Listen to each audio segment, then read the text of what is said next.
안녕하십니까, 책돌이입니다. 오늘 소개해드릴 책은 노아 브레이크, 자율신경을 잡아라입니다. 저자는 고바야시 히로유키, 출판사는 전나무 숲입니다. 자율신경은 인체의 생명활동을 떠받치는 중요한 시스템입니다. 감정과도 밀접하게 관련이 있어서 평소의 행동이나 사소한 몸짓, 표정만으로도 자율신경은 쉽게 균형을 잃고 맙니다. 그리고 나이가 들면서 자율신경의 기능은 저하됩니다. 자율신경에는 교감신경과 부교감신경이 있어서 활동과 흥분 상황에서는 교감신경이 활성화되고 이완과 휴식 상황에서는 부교감신경이 활성화됩니다. 예를 들어 고민거리나 스트레스가 있으면 주로 교감신경의 기능이 활성화되고 부교감신경의 기능은 약화됩니다. 노화가 진행될수록 자율신경의 기능 저하와 함께 자율신경과 긴밀한 관계가 있는 폐화장애 작용도 쇠퇴합니다. 특히 60세가 넘으면 사람에 따라 폐화장애 상태가 좋고 나쁨이 뚜렷하게 나타납니다. 이 책에서는 이러한 폐화장애 상태에 관한 대책을 제안합니다. 즉, 폐화장애 상태를 좋게 하기 위해 자율신경의 균형을 잡는 방법으로 고안한 호흡법과 장내 환경을 좋게 만드는 활동을 소개합니다. 누구나 간단히 할 수 있는 일들이라 일상에서 실행해 나가면 나이가 들더라도 폐화장이 최상의 상태로 기능하도록 조절할 수가 있습니다. 또한 노화를 늦추는 식생활이나 건강 수명을 늘리는 습관도 소개합니다. 예를 들면 이렇습니다. 아침에는 햇볕을 쬐고 심호흡을 합니다. 그러면 체내 시계가 리셋됩니다. 기상 후에는 간단한 스트레칭을 하며 교감신경을 깨우고 물 한 컵을 마심으로써 장의 연동 운동을 활발하게 할 수가 있습니다. 체와 기와 심을 마음에 새기고 앉아만 있지 말고 가끔 서서 움직이고 에스컬레이터 등을 이용하지 말고 되도록 계단을 오르내립니다. 지금이 가장 젊다라는 생각이 행복 노후 처방전입니다. 일본에서는 사후에 남겨질 가족에게 폐가 되지 않도록 신변을 정리해둔다는 사람이 늘어나고 있죠. 그러나 이러한 생각과 활동이 오히려 자율신경의 균형을 무너뜨리고 노화를 단번에 재촉하는 원인이 될 수가 있습니다. 죽음을 기준으로 인생을 거꾸로 계산하는 것 자체가 부정적 사고이기 때문입니다.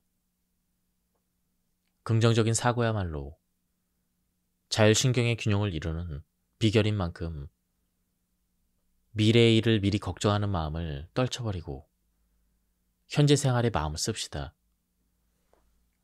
지금의 여러분은 5년 뒤, 10년 뒤의 여러분보다 젊고 건강하며 할 수 있는 일이 많습니다.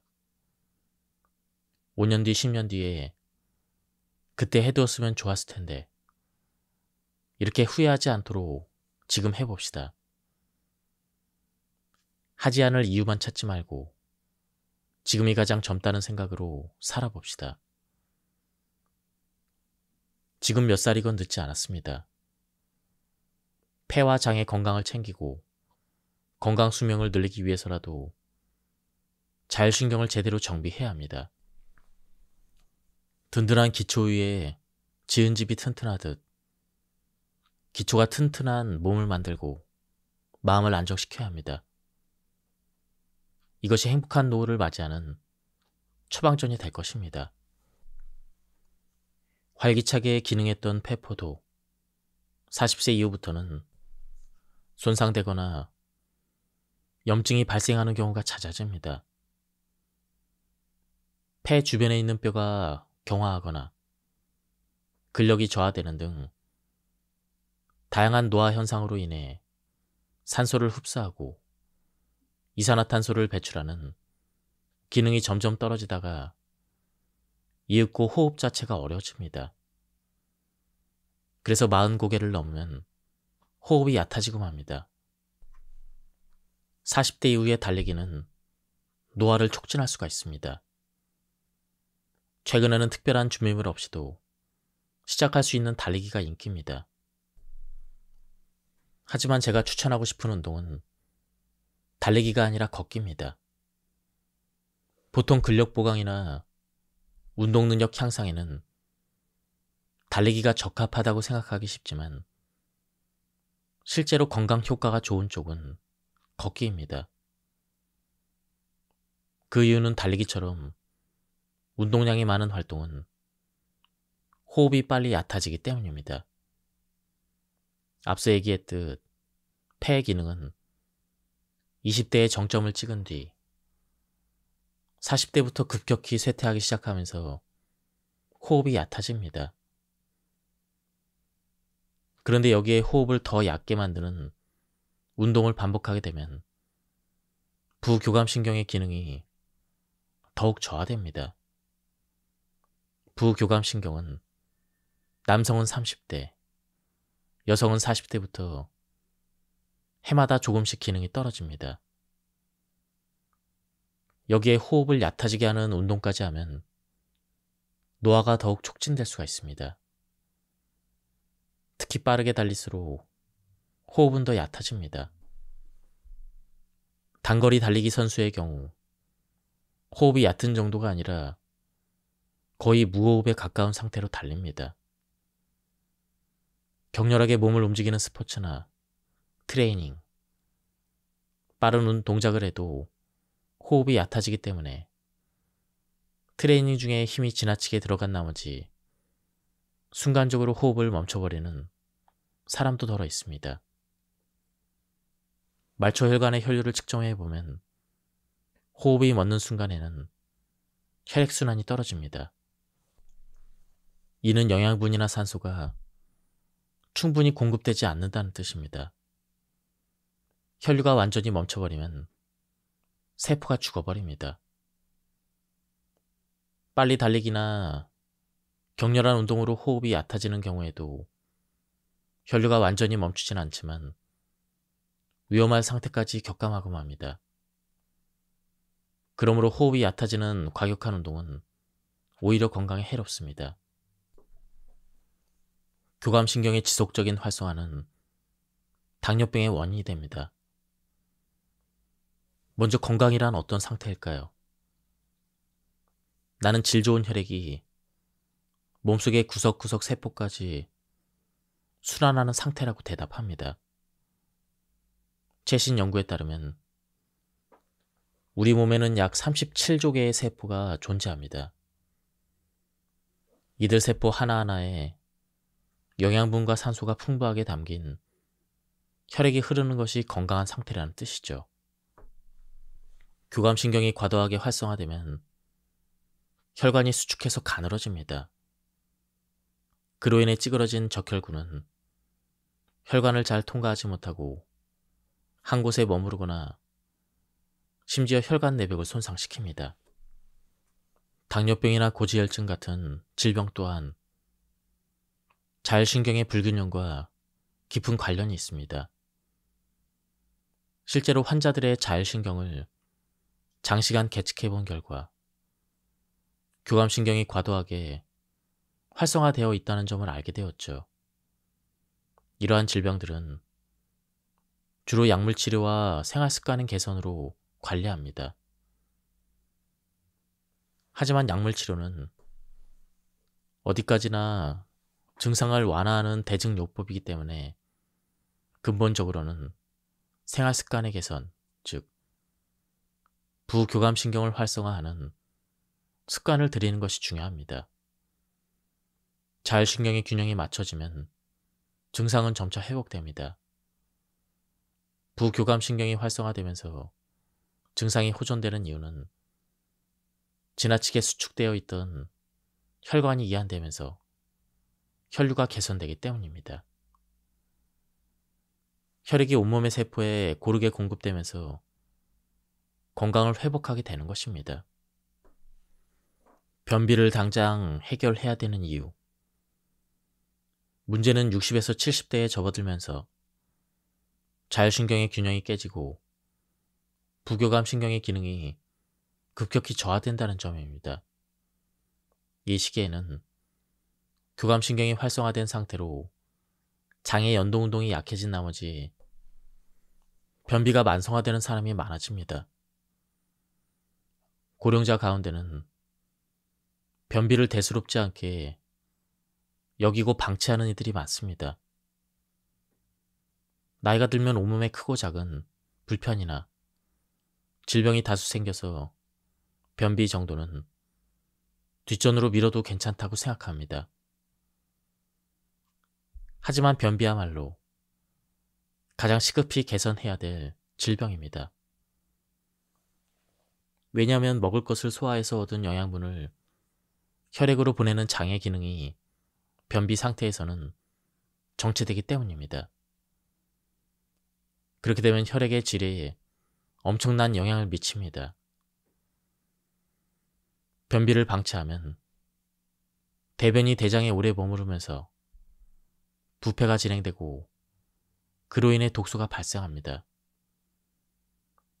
이러한 불폐물질이나 독소가 혈액에 흡수되면 적혈구가 변성되고 세포로 전달되어야 될 산소가 줄어드는 등 혈액의 질이 나빠집니다. 산소나 영양분이 부족하니 세포가 빨리 늙고 부패물질이나 독소가 혈액으로 흘러들어와 전신으로 퍼져서 건강한 세포를 손상시킵니다. 결국 변비는 모든 질병의 근원입니다. 장내 환경이 나쁘면 온몸의 상태가 나빠집니다. 마음이 먼저가 아니라 몸이 먼저이다. 심기체라는 말은 일본 유도계에서 처음 쓰이기 시작해서 지금은 무도 전반에 흔히 쓰이는 격언으로 마음과 기술, 몸의 균형이 중요하다는 가르침입니다. 이 격언이 심에서 시작하다 보니 많은 사람이 마음을 먼저 단련해야 된다고 생각합니다. 마음을 다스리면 기술도 몸도 자연스럽게 따라온다고 믿는 것이죠. 그래서 마음을 강하게 단련하려면 어떻게 해야 할까요? 이런 질문을 자주 받곤 합니다. 하지만 나는 마음을 먼저 단련해야 된다는 생각에는 동의하지 않습니다. 초고령 사회에 접어든 지금 기대 수명이 80세를 훌쩍 넘기면서 몸의 단련을 소홀히 여기면 정신은 멀쩡한데 몸이 따라주지 못하는 불상사를 겪을 수 있기 때문입니다. 가령 마음과 다르게 물건을 잡기 어렵거나 글을 쓰는 것이 힘들고 혼자 옷을 갈아입거나 움직이지 못해서 남의 도움을 받아야 하는 상황이 생기는 것이죠. 이런 경우를 보면 몸의 단련이 마음보다는 우선임을 절실히 느낍니다. 92세 아버지의 건강법. 건강은 자신의 몸을 제대로 이해하는 데서 출발합니다. 요즘 자주 피곤하네. 아, 너무 졸려. 기분이 좋지 않아. 이런 말이 자주 나온다면 아직 병이라 할 정도는 아니지만 컨디션이 좋지 않거나 몸 어딘가에서 불편감이 느껴진다면 이미 몸속 어딘가에 문제가 시작되었다는 신호입니다. 아버지는 올해 92세이지만 여전히 건강하게 지내십니다. 그 비결이 궁금해서 지켜보았더니 아버지는 마음 단련에 특별히 관심을 두지 않는 것처럼 보였죠. 그보다는 잘 움직이고 잘 먹고, 잘 자는 등 몸 상태를 관찰하는 데 집중했습니다. 단순히 생활 습관이지만 몸을 바로잡으며 규칙적으로 생활한 덕분에 지금도 다리와 허리에 아무런 불편이 없고 몸의 컨디션도 좋아 평온한 나날을 보내고 있습니다. 마음보다는 몸이 먼저입니다. 순서가 다릅니다. 일단 몸의 상태를 가다듬는 것이 중요합니다. 이를 실천하려면 규칙적인 습관이라는 기술을 몸에 익히는 것이 필요합니다. 규칙적인 생활 리듬은 자율신경의 균형을 잡는 데도 큰 도움이 됩니다. 그렇게 하다 보면 자연스럽게 마음의 안정이 따라오고 결과적으로 건강 수명의 연장으로 이어지게 됩니다. 천천히는 건강을 지키는 마법의 말입니다. 격렬한 달리기와 강도 높은 근육 운동이 자율신경의 기능을 떨어뜨리는 사실만 봐도 어떤 운동이 우리 몸에 좋은지 짐작할 수가 있습니다. 짧게는 5분 정도의 틈새 시간에 천천히 움직이는 동작이야말로 효율적인 근력 운동이 된다는 말입니다. 가장 효과적인 동작은 스쿼트 10회를 천천히 실시하는 것입니다. 무릎을 많이 구부릴 필요는 없습니다. 움직이기 편안한 자세로 천천히 스쿼트 10회를 반복하면 됩니다. 부하를 주기보다는 신중하게 천천히 움직이는 것이 중요합니다. 하루 중 단 5분이라도 자투리 시간을 활용해 10회씩 서너 차례 실행하면 하루에 30회에서 40회의 스쿼트를 할 수가 있습니다. 운동을 하지 않으면 눈에 띄게 변화하는 부위는 넓적다리 근육입니다. 근력이 떨어져 계단 오르기가 힘들고 심지어 몸을 가누지 못해 넘어지거나 쓰러지는 사고를 당할 수가 있습니다. 이런 일에 대비하기 위해서라도 천천히 하는 스쿼트를 실천해야 합니다. 운동 부족이 해소될 뿐 아니라 호흡이 깊어져 자율신경의 균형도 잡힙니다. 운동을 포함한 모든 행동에서 천천히는 대단히 중요한 요소입니다. 왜냐하면 서두르면 자율신경이 흐트러져서 행동이 거칠어지고 실수가 잦아지기 때문입니다. 예를 들어 바쁘거나 당황을 하게 되면 글자를 제대로 쓰려 해도 잘 써지지 않고 잘못 써지지 않습니까? 급하게 설거지를 하다가 식기를 깨거나 지각할 것 같다고 황급히 나가다가 새끼 발가락을 모서리에 부딪히는 일도 흔합니다. 이럴 때는 자율신경이 상당히 흐트러져 있는 상태입니다. 자율신경이 가장 좋은 상태는 교감신경과 부교감신경이 둘 다 활성화되어 있을 때입니다. 그러나 무언가를 서둘러 해치우려는 상황에서는 부교감신경이 비활성화됩니다. 어떠한 몸짓이라도 천천히 하는 것만으로 부교감신경의 기능 저하를 막을 수가 있습니다. 그렇게 해서 자율신경의 균형이 맞춰지면 면역력도 자연스럽게 형성되고 천천히가 습관으로 정착이 되면 저절로 부교감신경의 활성화로 이어집니다. 급할수록 천천히 정성껏이라고 중얼거려 봅시다. 몸을 소중히 돌보며 건강을 지키는 데 필요한 간단하지만 강력한 마법의 말입니다. 다리 떨기는 긴장과 스트레스에서 벗어나는 비결입니다.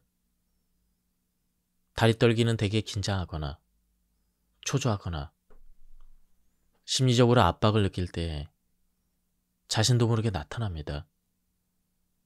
긴장이 지속되면 교감신경이 자극되어 심장 박동이 빨라지고 혈액은 심장에서 멀리 떨어진 부위인 다리 말단까지 강하게 순환하면서 다리 떨기가 시작되는 것입니다. 이것은 긴장을 누그러뜨리고자 몸이 무의식적으로 움직이는 현상입니다.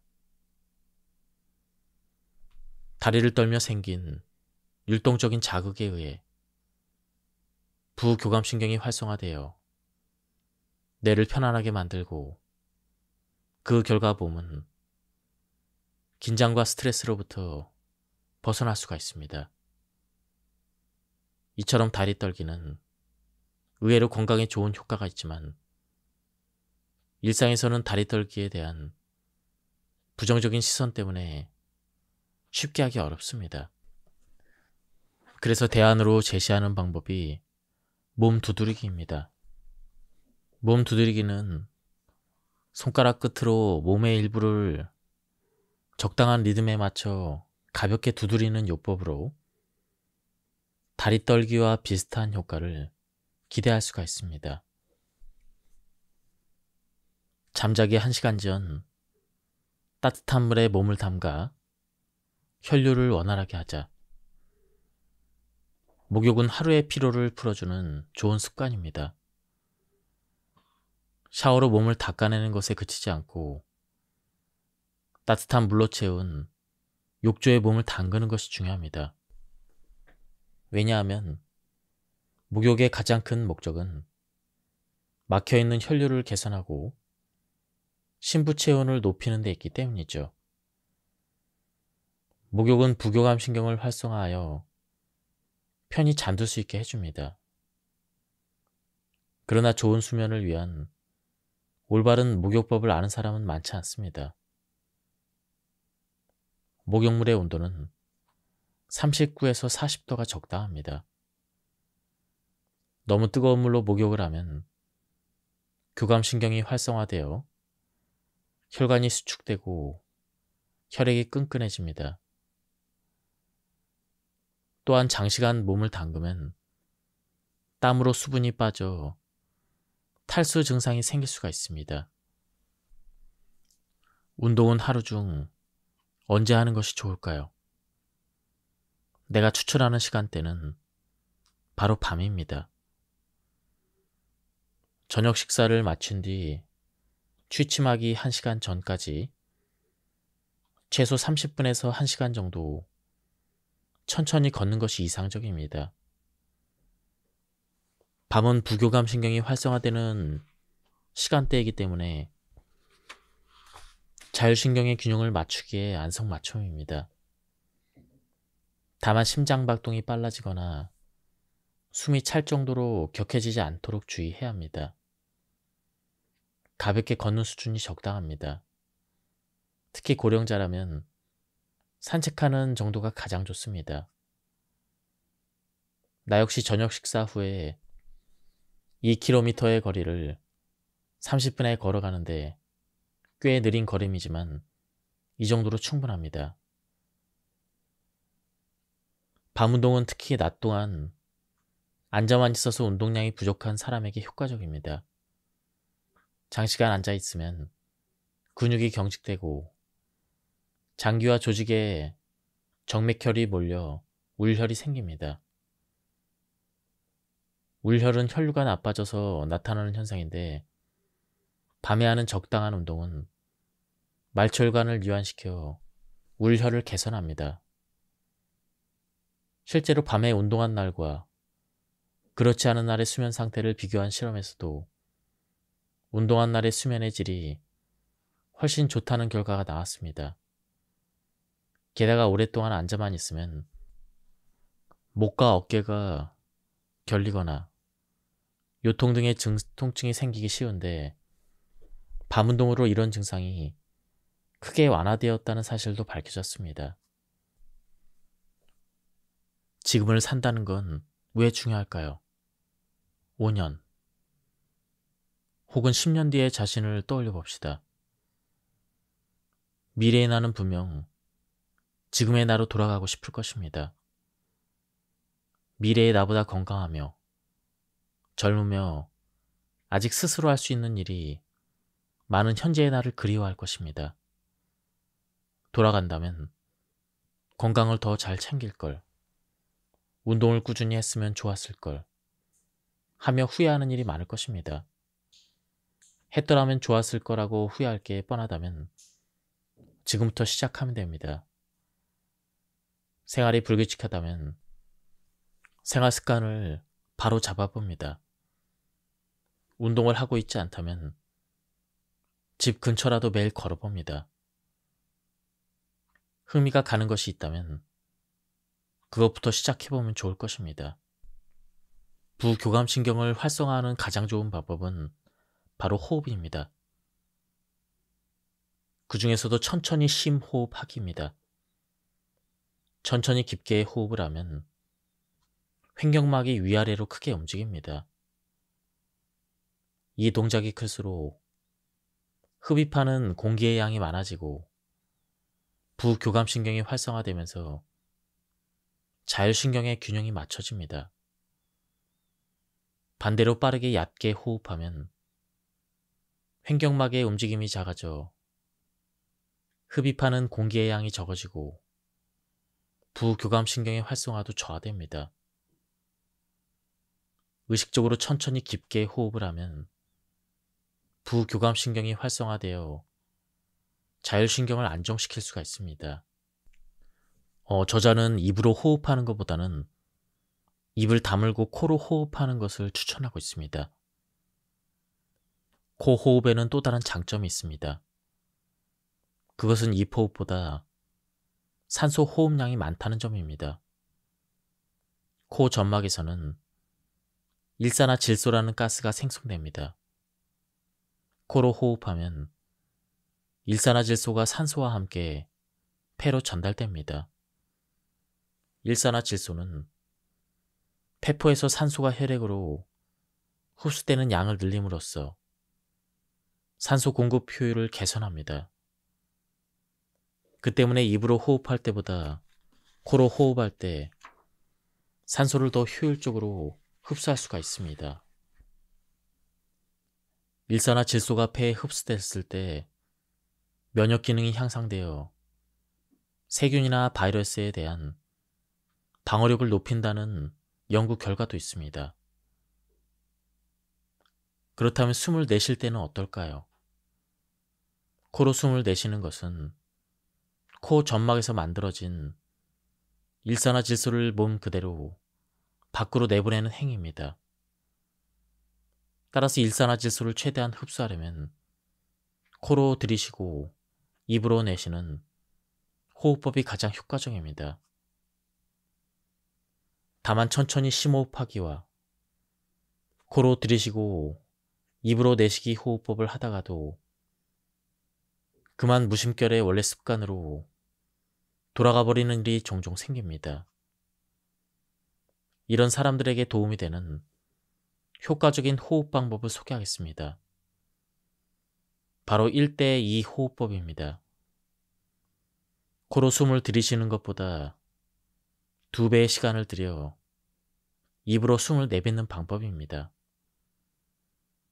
예를 들어 3초간 들이쉬고 6초간 내쉬거나 4초간 들이쉬고 8초간 내쉬면 됩니다. 천천히 내쉬는 것이 어렵다면 입을 오므리고 후 하고 내쉬어도 효과가 있습니다. 한숨을 쉬면 병이 달아납니다. 원래 한숨은 걱정이나 고민거리가 있을 때 무의식 중에 나옵니다. 스트레스를 받으면 가슴이나 배의 근육이 긴장해 단단해지면서 호흡이 얕아집니다. 한숨이 나오기 직전이 스트레스에 의해 호흡이 멈춰진 상태입니다. 이때는 말초혈관에 산소와 영양분이 잘 전달되지 않습니다. 이 상황에서 길고 깊게 숨을 내쉬면 한숨이 됩니다. 한숨을 쉬면 말초혈관의 혈류가 개선된다는 그 사실이 말초혈관의 혈류량을 측정하는 기계에 의해 밝혀졌습니다. 한숨을 쉬면 혈류가 개선되면서 흐트러진 자율신경의 균형도 회복됩니다. 다시 말해 한숨은 혈류와 자율신경의 기능을 되찾는 인체의 자연스러운 작용입니다. 천천히 깊게 호흡하는 것은 폐 기능뿐 아니라 자율신경에 영향을 크게 받는 장에도 좋은 효과를 줍니다. 장의 연동 운동은 자율신경이 제어하는데 교감신경이 활성화되면 멈추고 부교감신경이 활성화되면 활발해집니다. 따라서 천천히 심호흡하기로 자율신경의 균형이 잡히면 연동운동이 촉진되어 장내 환경이 좋아집니다. 다음은 식습관에 대한 부분입니다. 천천히 씹어 먹어서 세로토닌을 늘립니다. 식사에서 가장 중요한 습관은 천천히 잘 씹어서 먹는 것입니다. 이는 오래전부터 수없이 들어온 기본 식습관이지만 바쁜 생활 속에서 급하게 먹거나 혼자서 후딱 먹어치우는 사람들이 많습니다. 그러나 급하게 먹는 습관은 뇌의 포만중추가 자극되기 전에 이미 많은 양을 먹어버리기 때문에 과식을 부릅니다. 자율신경과 장내 환경의 측면에서도 급하게 먹는 습관은 단점이 많습니다. 음식을 대충 씹고 삼키듯 재빨리 먹어치우면 교감신경이 과도하게 활성화되고 부교감신경은 덜 활성화될 수밖에 없습니다. 그러면 위장의 운동이 억제되어 소화 흡수가 원활하지 않습니다. 반대로 음식을 천천히 잘 씹어 먹으면 교감신경의 급격한 활성화는 억제됩니다. 그리고 부교감신경이 서서히 활성화되어 식후에는 부교감신경이 원활히 작용할 수가 있습니다. 또한 일정한 리듬으로 씹는 동작은 세로토닌 분비에도 좋은 영향을 미칩니다. 자율신경의 균형을 유지하려면 장내 환경을 좋게 하는 것이 중요합니다. 장내 환경을 좋게 만드는 또 하나의 방법이 있습니다. 그것은 하루 3끼의 식사입니다. 장은 자극을 받으면 움직이는 성질이 있습니다.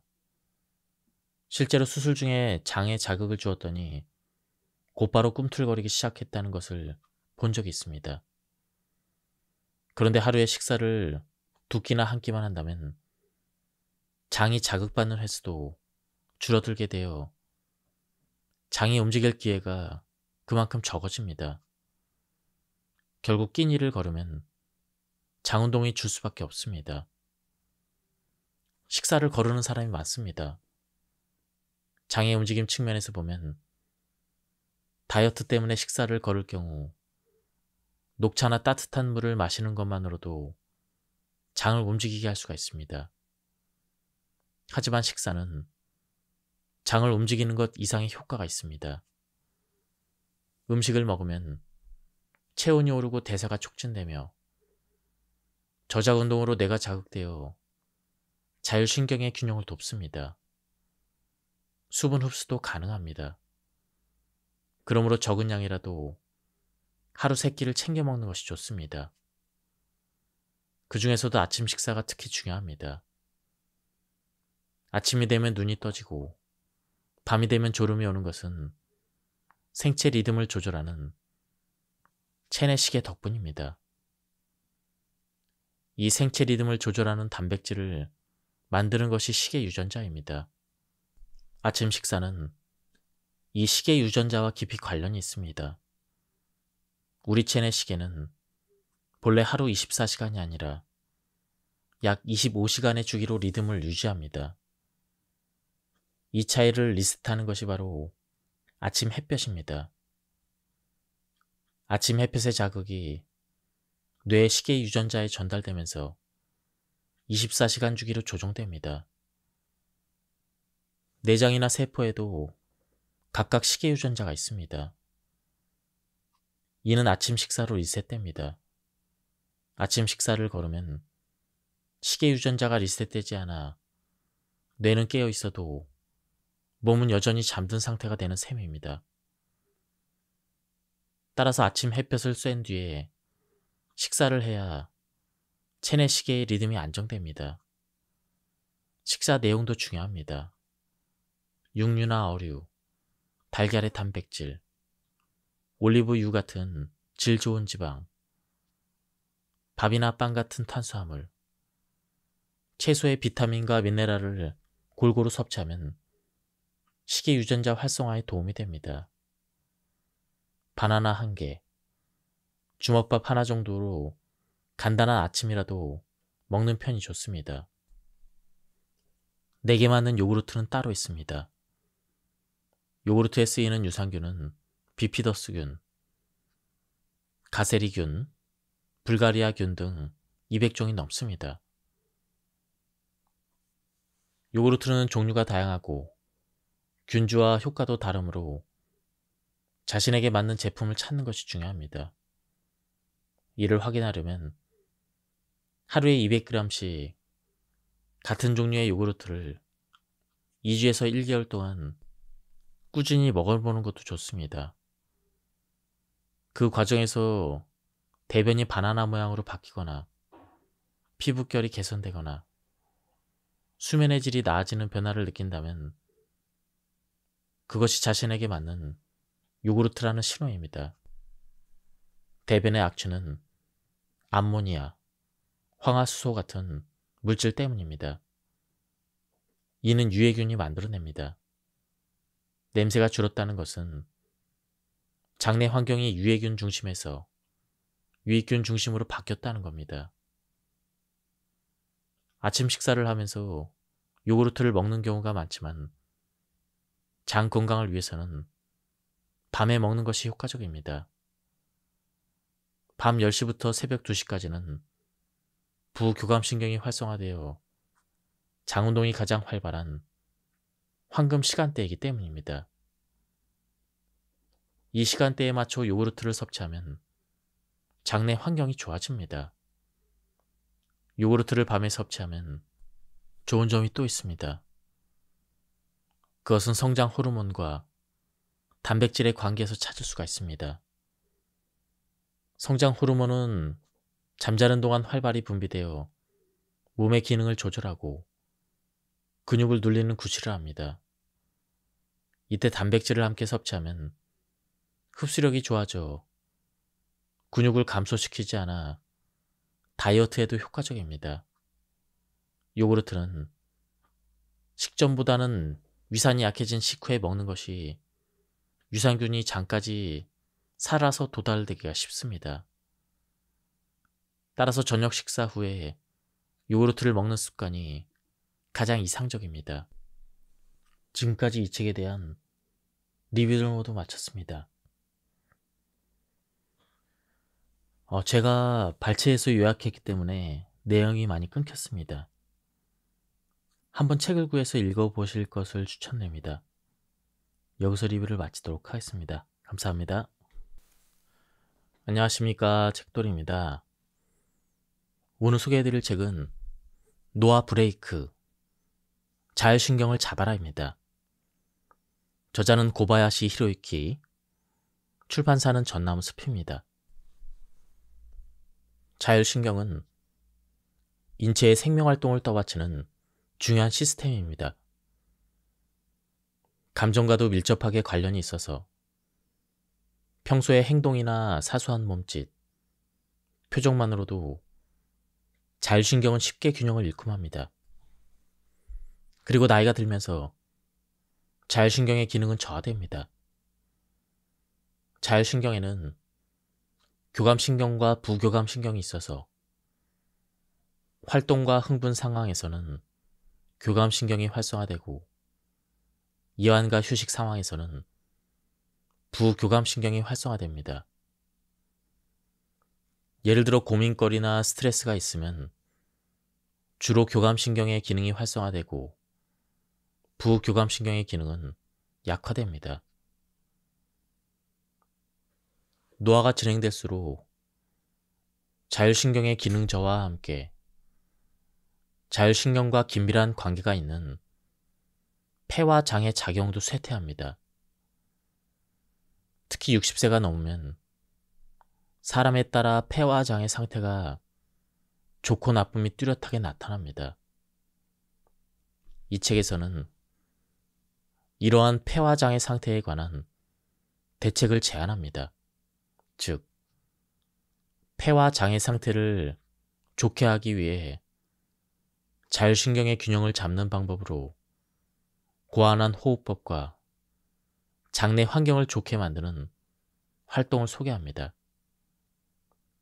누구나 간단히 할 수 있는 일들이라 일상에서 실행해 나가면 나이가 들더라도 폐와 장이 최상의 상태로 기능하도록 조절할 수가 있습니다.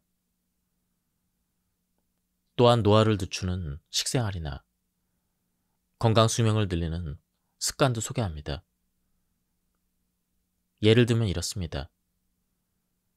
아침에는 햇볕을 쬐고 심호흡을 합니다. 그러면 체내 시계가 리셋됩니다. 기상 후에는 간단한 스트레칭을 하며 교감신경을 깨우고 물 한 컵을 마심으로써 장의 연동 운동을 활발하게 할 수가 있습니다. 체와 기와 심을 마음에 새기고 앉아만 있지 말고 가끔 서서 움직이고 에스컬레이터 등을 이용하지 말고 되도록 계단을 오르내립니다. 지금이 가장 젊다라는 생각이 행복 노후 처방전입니다. 일본에서는 사후에 남겨질 가족에게 폐가 되지 않도록 신변을 정리해둔다는 사람이 늘어나고 있죠. 그러나 이러한 생각과 활동이 오히려 자율신경의 균형을 무너뜨리고 노화를 단번에 재촉하는 원인이 될 수가 있습니다. 죽음을 기준으로 인생을 거꾸로 계산하는 것 자체가 부정적 사고이기 때문입니다. 긍정적인 사고야말로 자율신경의 균형을 이루는 비결인 만큼 미래의 일을 미리 걱정하는 마음을 떨쳐버리고 현재 생활에 마음을 씁시다. 지금의 여러분은 5년 뒤, 10년 뒤의 여러분보다 젊고 건강하며 할 수 있는 일이 많습니다. 5년 뒤, 10년 뒤에 그때 해두었으면 좋았을 텐데 이렇게 후회하지 않도록 지금 해봅시다. 하지 않을 이유만 찾지 말고 지금이 가장 젊다는 생각으로 살아봅시다. 지금 몇 살이건 늦지 않았습니다. 폐와 장의 건강을 챙기고 건강 수명을 늘리기 위해서라도 자율신경을 제대로 정비해야 합니다. 든든한 기초 위에 지은 집이 튼튼하듯 기초가 튼튼한 몸을 만들고 마음을 안정시켜야 합니다. 이것이 행복한 노후를 맞이하는 처방전이 될 것입니다. 활기차게 기능했던 폐포도 40세 이후부터는 손상되거나 염증이 발생하는 경우가 잦아집니다. 폐 주변에 있는 뼈가 경화하거나 근력이 저하되는 등 다양한 노화 현상으로 인해 산소를 흡수하고 이산화탄소를 배출하는 기능이 점점 떨어지다가 이윽고 호흡 자체가 어려워집니다.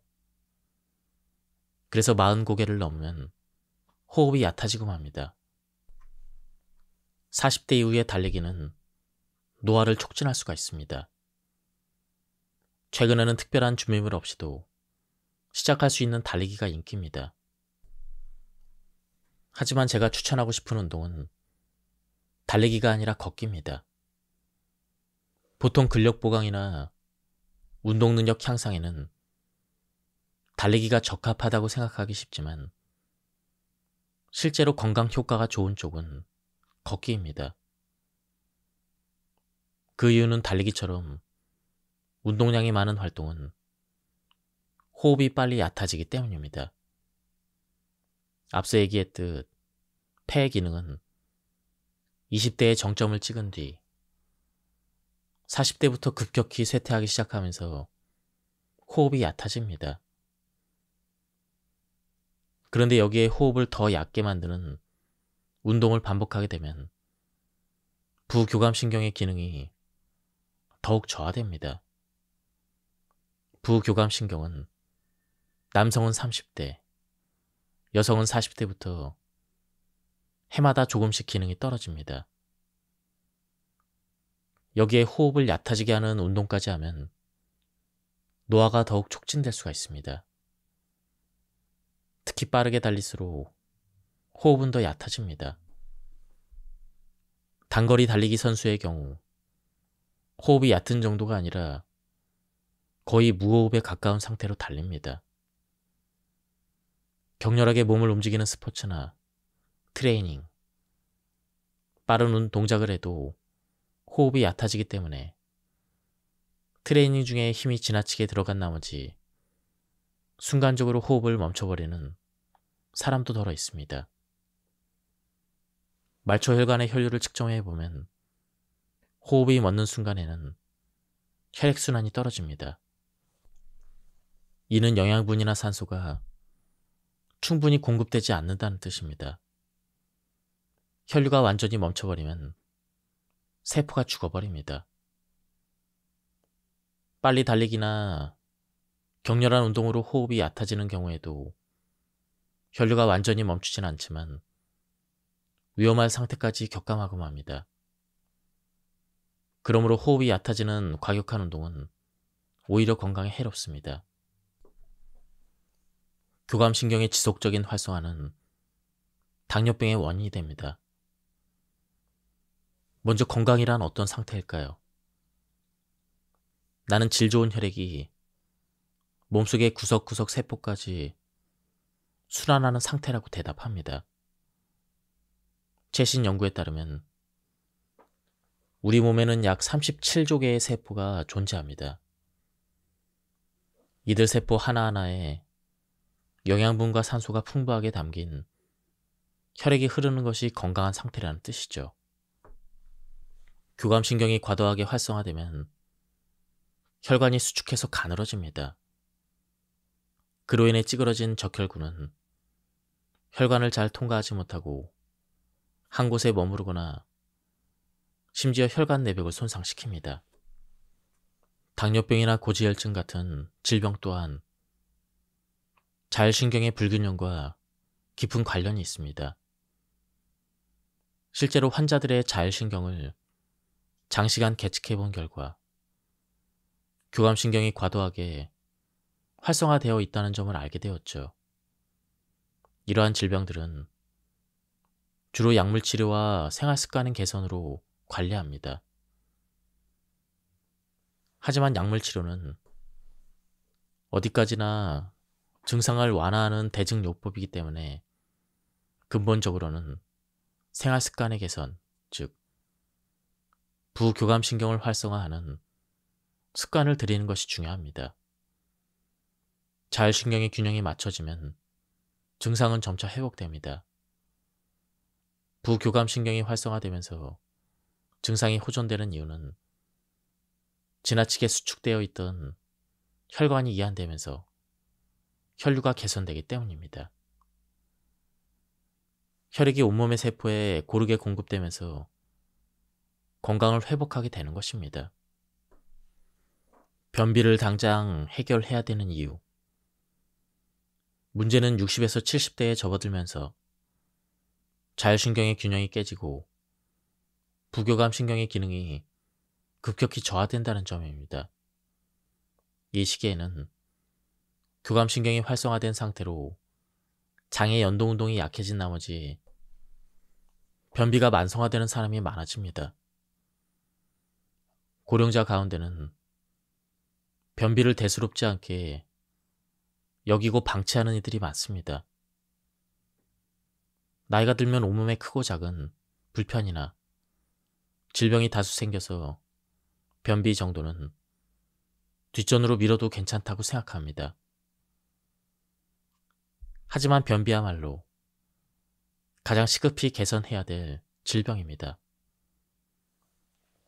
왜냐하면 먹을 것을 소화해서 얻은 영양분을 혈액으로 보내는 장의 기능이 변비 상태에서는 정체되기 때문입니다. 그렇게 되면 혈액의 질에 엄청난 영향을 미칩니다.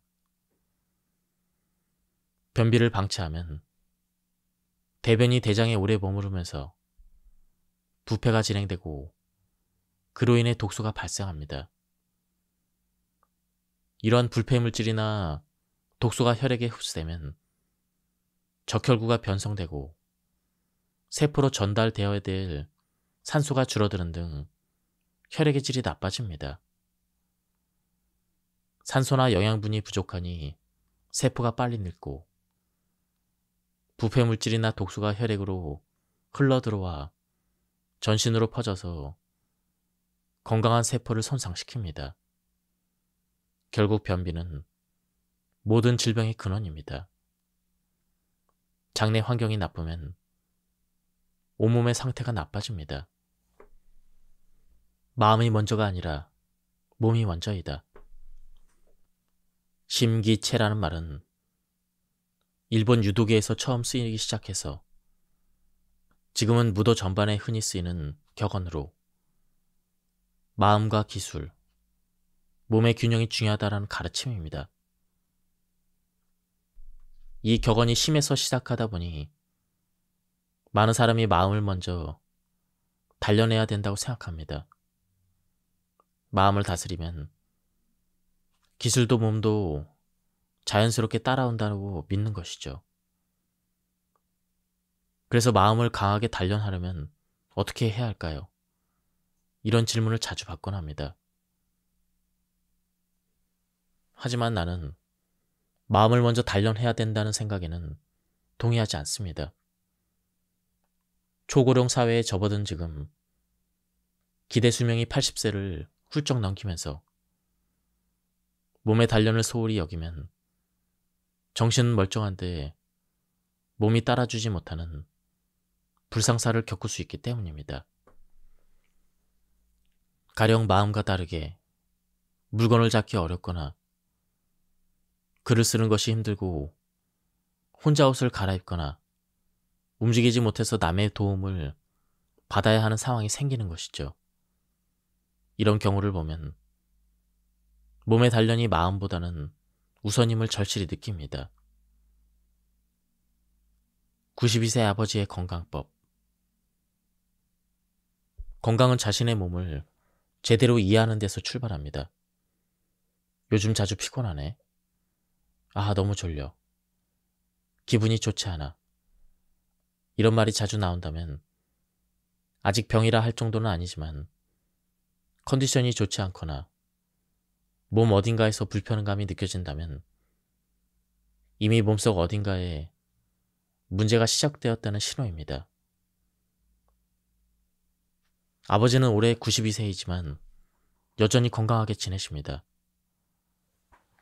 그 비결이 궁금해서 지켜보았더니 아버지는 마음 단련에 특별히 관심을 두지 않는 것처럼 보였죠. 그보다는 잘 움직이고 잘 먹고 잘 자는 등 몸 상태를 관찰하는 데 집중했습니다. 단순히 생활 습관이지만 몸을 바로잡으며 규칙적으로 생활한 덕분에 지금도 다리와 허리에 아무런 불편이 없고 몸의 컨디션도 좋아 평온한 나날을 보내고 있습니다.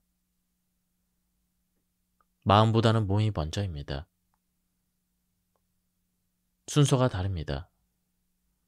일단 몸의 상태를 가다듬는 것이 중요합니다. 이를 실천하려면 규칙적인 습관이라는 기술을 몸에 익히는 것이 필요합니다. 규칙적인 생활 리듬은 자율신경의 균형을 잡는 데도 큰 도움이 됩니다.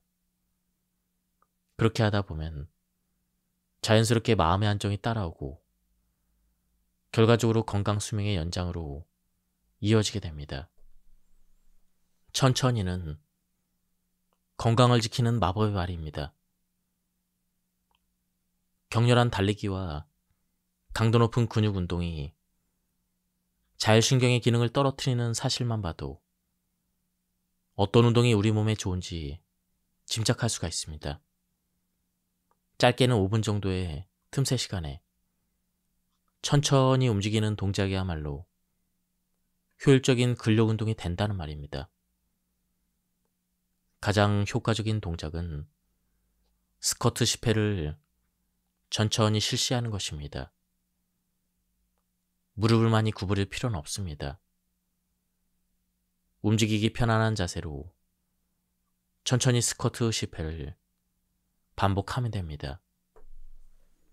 부하를 주기보다는 신중하게 천천히 움직이는 것이 중요합니다. 하루 중 단 5분이라도 자투리 시간을 활용해 10회씩 서너 차례 실행하면 하루에 30회에서 40회의 스쿼트를 할 수가 있습니다. 운동을 하지 않으면 눈에 띄게 변화하는 부위는 넓적다리 근육입니다. 근력이 떨어져 계단 오르기가 힘들고 심지어 몸을 가누지 못해 넘어지거나 쓰러지는 사고를 당할 수가 있습니다. 이런 일에 대비하기 위해서라도 천천히 하는 스쿼트를 실천해야 합니다. 운동 부족이 해소될 뿐 아니라 호흡이 깊어져 자율신경의 균형도 잡힙니다. 운동을 포함한 모든 행동에서 천천히는 대단히 중요한 요소입니다. 왜냐하면 서두르면 자율신경이 흐트러져서 행동이 거칠어지고 실수가 잦아지기 때문입니다.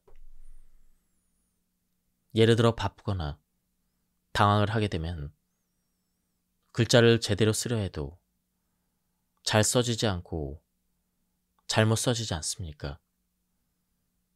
급하게 설거지를 하다가 식기를 깨거나 지각할 것 같다고 황급히 나가다가 새끼 발가락을 모서리에 부딪히는 일도 흔합니다.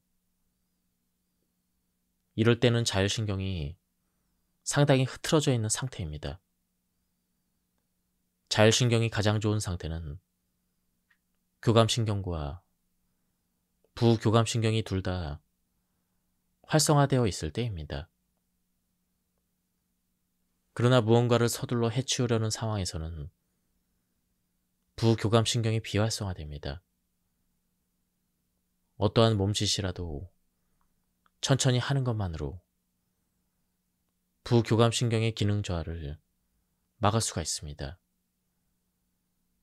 그렇게 해서 자율신경의 균형이 맞춰지면 면역력도 자연스럽게 형성되고 천천히가 습관으로 정착이 되면 저절로 부교감신경의 활성화로 이어집니다. 급할수록 천천히 정성껏이라고 중얼거려 봅시다. 몸을 소중히 돌보며 건강을 지키는 데 필요한 간단하지만 강력한 마법의 말입니다. 다리 떨기는 긴장과 스트레스에서 벗어나는 비결입니다. 다리 떨기는 되게 긴장하거나 초조하거나 심리적으로 압박을 느낄 때 자신도 모르게 나타납니다. 긴장이 지속되면 교감신경이 자극되어 심장 박동이 빨라지고 혈액은 심장에서 멀리 떨어진 부위인 다리 말단까지 강하게 순환하면서 다리 떨기가 시작되는 것입니다. 이것은 긴장을 누그러뜨리고자 몸이 무의식적으로 움직이는 현상입니다.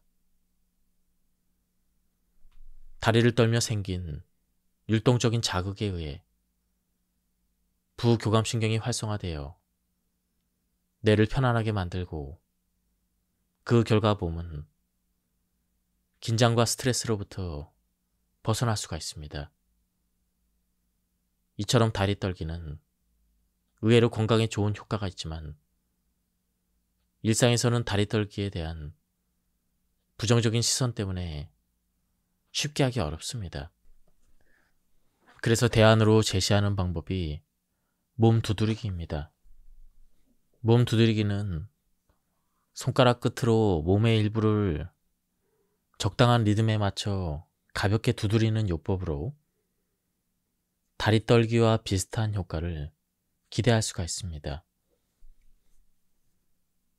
잠자기 1시간 전 따뜻한 물에 몸을 담가 혈류를 원활하게 하자. 목욕은 하루의 피로를 풀어주는 좋은 습관입니다. 샤워로 몸을 닦아내는 것에 그치지 않고 따뜻한 물로 채운 욕조에 몸을 담그는 것이 중요합니다. 왜냐하면 목욕의 가장 큰 목적은 막혀있는 혈류를 개선하고 신부 체온을 높이는 데 있기 때문이죠.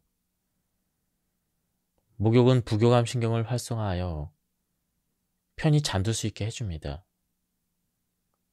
그러나 좋은 수면을 위한 올바른 목욕법을 아는 사람은 많지 않습니다. 목욕물의 온도는 39에서 40도가 적당합니다. 너무 뜨거운 물로 목욕을 하면 교감신경이 활성화되어 혈관이 수축되고 혈액이 끈끈해집니다.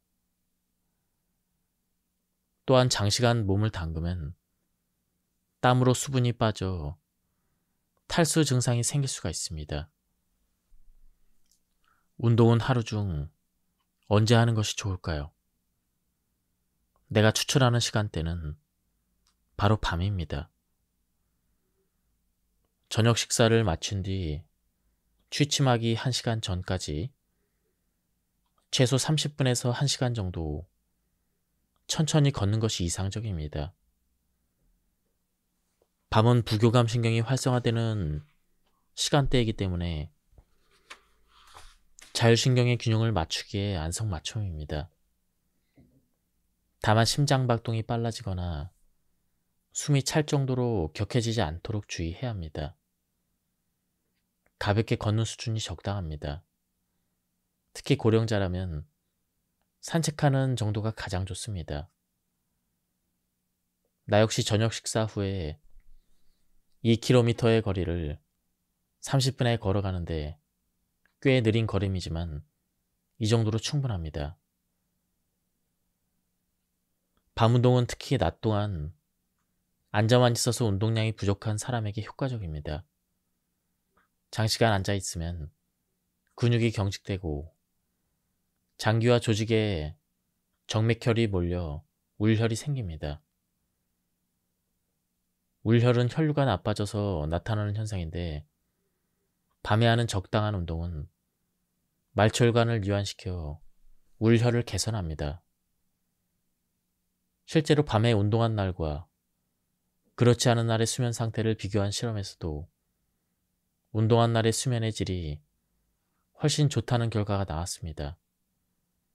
게다가 오랫동안 앉아만 있으면 목과 어깨가 결리거나 요통 등의 통증이 생기기 쉬운데 밤 운동으로 이런 증상이 크게 완화되었다는 사실도 밝혀졌습니다. 지금을 산다는 건 왜 중요할까요? 5년 혹은 10년 뒤의 자신을 떠올려 봅시다. 미래의 나는 분명 지금의 나로 돌아가고 싶을 것입니다. 미래의 나보다 건강하며 젊으며 아직 스스로 할 수 있는 일이 많은 현재의 나를 그리워할 것입니다. 돌아간다면 건강을 더 잘 챙길 걸, 운동을 꾸준히 했으면 좋았을 걸 하며 후회하는 일이 많을 것입니다. 했더라면 좋았을 거라고 후회할 게 뻔하다면 지금부터 시작하면 됩니다. 생활이 불규칙하다면 생활 습관을 바로 잡아봅니다. 운동을 하고 있지 않다면 집 근처라도 매일 걸어봅니다. 흥미가 가는 것이 있다면 그것부터 시작해보면 좋을 것입니다. 부교감신경을 활성화하는 가장 좋은 방법은 바로 호흡입니다. 그 중에서도 천천히 심호흡하기입니다. 천천히 깊게 호흡을 하면 횡격막이 위아래로 크게 움직입니다. 이 동작이 클수록 흡입하는 공기의 양이 많아지고 부교감신경이 활성화되면서 자율신경의 균형이 맞춰집니다. 반대로 빠르게 얕게 호흡하면 횡격막의 움직임이 작아져 흡입하는 공기의 양이 적어지고 부교감신경의 활성화도 저하됩니다. 의식적으로 천천히 깊게 호흡을 하면 부교감신경이 활성화되어 자율신경을 안정시킬 수가 있습니다. 저자는 입으로 호흡하는 것보다는 입을 다물고 코로 호흡하는 것을 추천하고 있습니다. 코 호흡에는 또 다른 장점이 있습니다. 그것은 입 호흡보다 산소 호흡량이 많다는 점입니다. 코 점막에서는 일산화질소라는 가스가 생성됩니다. 코로 호흡하면 일산화질소가 산소와 함께 폐로 전달됩니다. 일산화질소는 폐포에서 산소가 혈액으로 흡수되는 양을 늘림으로써 산소 공급 효율을 개선합니다. 그 때문에 입으로 호흡할 때보다 코로 호흡할 때 산소를 더 효율적으로 흡수할 수가 있습니다. 일산화질소가 폐에 흡수됐을 때 면역 기능이 향상되어 세균이나 바이러스에 대한 방어력을 높인다는 연구 결과도 있습니다. 그렇다면 숨을 내쉴 때는 어떨까요? 코로 숨을 내쉬는 것은 코 점막에서 만들어진 일산화질소를 몸 그대로 밖으로 내보내는 행위입니다. 따라서 일산화질소를 최대한 흡수하려면 코로 들이쉬고 입으로 내쉬는 호흡법이 가장 효과적입니다. 다만 천천히 심호흡하기와 코로 들이쉬고 입으로 내쉬기 호흡법을 하다가도 그만 무심결에 원래 습관으로 돌아가 버리는 일이 종종 생깁니다. 이런 사람들에게 도움이 되는 효과적인 호흡 방법을 소개하겠습니다. 바로 1대2 호흡법입니다. 코로 숨을 들이쉬는 것보다 2배의 시간을 들여 입으로 숨을 내뱉는 방법입니다. 예를 들어 3초간 들이쉬고 6초간 내쉬거나 4초간 들이쉬고 8초간 내쉬면 됩니다.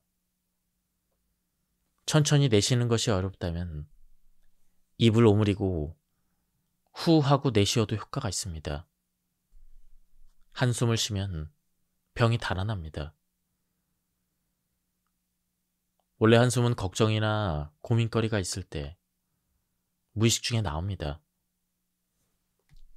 스트레스를 받으면 가슴이나 배의 근육이 긴장해 단단해지면서 호흡이 얕아집니다. 한숨이 나오기 직전이 스트레스에 의해 호흡이 멈춰진 상태입니다. 이때는 말초혈관에 산소와 영양분이 잘 전달되지 않습니다. 이 상황에서 길고 깊게 숨을 내쉬면 한숨이 됩니다. 한숨을 쉬면 말초혈관의 혈류가 개선된다는 그 사실이 말초혈관의 혈류량을 측정하는 기계에 의해 밝혀졌습니다. 한숨을 쉬면 혈류가 개선되면서 흐트러진 자율신경의 균형도 회복됩니다. 다시 말해 한숨은 혈류와 자율신경의 기능을 되찾는 인체의 자연스러운 작용입니다. 천천히 깊게 호흡하는 것은 폐 기능뿐 아니라 자율신경에 영향을 크게 받는 장에도 좋은 효과를 줍니다. 장의 연동 운동은 자율신경이 제어하는데 교감신경이 활성화되면 멈추고 부교감신경이 활성화되면 활발해집니다. 따라서 천천히 심호흡하기로 자율신경의 균형이 잡히면 연동운동이 촉진되어 장내 환경이 좋아집니다. 다음은 식습관에 대한 부분입니다. 천천히 씹어 먹어서 세로토닌을 늘립니다. 식사에서 가장 중요한 습관은 천천히 잘 씹어서 먹는 것입니다.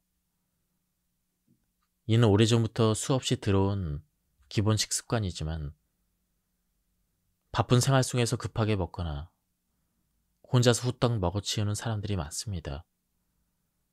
그러나 급하게 먹는 습관은 뇌의 포만중추가 자극되기 전에 이미 많은 양을 먹어버리기 때문에 과식을 부릅니다. 자율신경과 장내 환경의 측면에서도 급하게 먹는 습관은 단점이 많습니다. 음식을 대충 씹고 삼키듯 재빨리 먹어치우면 교감신경이 과도하게 활성화되고 부교감신경은 덜 활성화될 수밖에 없습니다. 그러면 위장의 운동이 억제되어 소화 흡수가 원활하지 않습니다. 반대로 음식을 천천히 잘 씹어 먹으면 교감신경의 급격한 활성화는 억제됩니다. 그리고 부교감신경이 서서히 활성화되어 식후에는 부교감신경이 원활히 작용할 수가 있습니다. 또한 일정한 리듬으로 씹는 동작은 세로토닌 분비에도 좋은 영향을 미칩니다. 자율신경의 균형을 유지하려면 장내 환경을 좋게 하는 것이 중요합니다. 장내 환경을 좋게 만드는 또 하나의 방법이 있습니다. 그것은 하루 3끼의 식사입니다. 장은 자극을 받으면 움직이는 성질이 있습니다. 실제로 수술 중에 장에 자극을 주었더니 곧바로 꿈틀거리기 시작했다는 것을 본 적이 있습니다.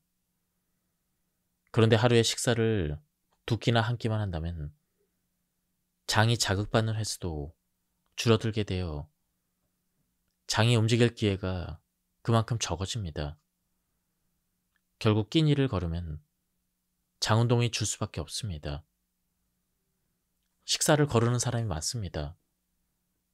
장의 움직임 측면에서 보면 다이어트 때문에 식사를 거를 경우 녹차나 따뜻한 물을 마시는 것만으로도 장을 움직이게 할 수가 있습니다. 하지만 식사는 장을 움직이는 것 이상의 효과가 있습니다.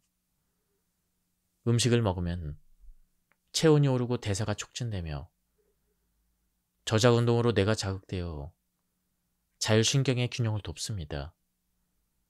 수분 흡수도 가능합니다. 그러므로 적은 양이라도 하루 3끼를 챙겨 먹는 것이 좋습니다. 그 중에서도 아침 식사가 특히 중요합니다. 아침이 되면 눈이 떠지고 밤이 되면 졸음이 오는 것은 생체 리듬을 조절하는 체내시계 덕분입니다. 이 생체 리듬을 조절하는 단백질을 만드는 것이 시계 유전자입니다. 아침 식사는 이 시계 유전자와 깊이 관련이 있습니다. 우리 체내 시계는 본래 하루 24시간이 아니라 약 25시간의 주기로 리듬을 유지합니다. 이 차이를 리셋하는 것이 바로 아침 햇볕입니다. 아침 햇볕의 자극이 뇌 시계 유전자에 전달되면서 24시간 주기로 조정됩니다. 내장이나 세포에도 각각 시계 유전자가 있습니다. 이는 아침 식사로 리셋됩니다. 아침 식사를 거르면 시계 유전자가 리셋되지 않아 뇌는 깨어 있어도 몸은 여전히 잠든 상태가 되는 셈입니다.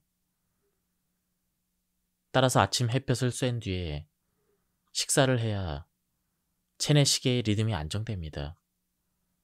식사 내용도 중요합니다. 육류나 어류, 달걀의 단백질, 올리브유 같은 질 좋은 지방, 밥이나 빵 같은 탄수화물, 채소의 비타민과 미네랄을 골고루 섭취하면 시계 유전자 활성화에 도움이 됩니다. 바나나 1개, 주먹밥 하나 정도로 간단한 아침이라도 먹는 편이 좋습니다. 내게 맞는 요구르트는 따로 있습니다. 요구르트에 쓰이는 유산균은 비피더스균, 가세리균, 불가리아균 등 200종이 넘습니다. 요구르트는 종류가 다양하고 균주와 효과도 다르므로 자신에게 맞는 제품을 찾는 것이 중요합니다. 이를 확인하려면 하루에 200g씩 같은 종류의 요구르트를 2주에서 1개월 동안 꾸준히 먹어보는 것도 좋습니다. 그 과정에서 대변이 바나나 모양으로 바뀌거나 피부결이 개선되거나 수면의 질이 나아지는 변화를 느낀다면 그것이 자신에게 맞는 요구르트라는 신호입니다. 대변의 악취는 암모니아, 황화수소 같은 물질 때문입니다. 이는 유해균이 만들어냅니다.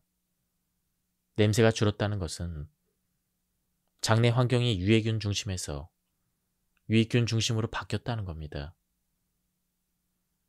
아침 식사를 하면서 요구르트를 먹는 경우가 많지만 장 건강을 위해서는 밤에 먹는 것이 효과적입니다. 밤 10시부터 새벽 2시까지는 부교감신경이 활성화되어 장운동이 가장 활발한 황금 시간대이기 때문입니다. 이 시간대에 맞춰 요구르트를 섭취하면 장내 환경이 좋아집니다. 요구르트를 밤에 섭취하면 좋은 점이 또 있습니다. 그것은 성장 호르몬과 단백질의 관계에서 찾을 수가 있습니다. 성장 호르몬은 잠자는 동안 활발히 분비되어 몸의 기능을 조절하고 근육을 눌리는 구실을 합니다. 이때 단백질을 함께 섭취하면 흡수력이 좋아져 근육을 감소시키지 않아 다이어트에도 효과적입니다. 요구르트는 식전보다는 위산이 약해진 식후에 먹는 것이 유산균이 장까지 살아서 도달되기가 쉽습니다. 따라서 저녁 식사 후에 요구르트를 먹는 습관이 가장 이상적입니다. 지금까지 이 책에 대한 리뷰를 모두 마쳤습니다. 제가 발췌해서 요약했기 때문에 내용이 많이 끊겼습니다. 한번 책을 구해서 읽어보실 것을 추천드립니다. 여기서 리뷰를 마치도록 하겠습니다. 감사합니다.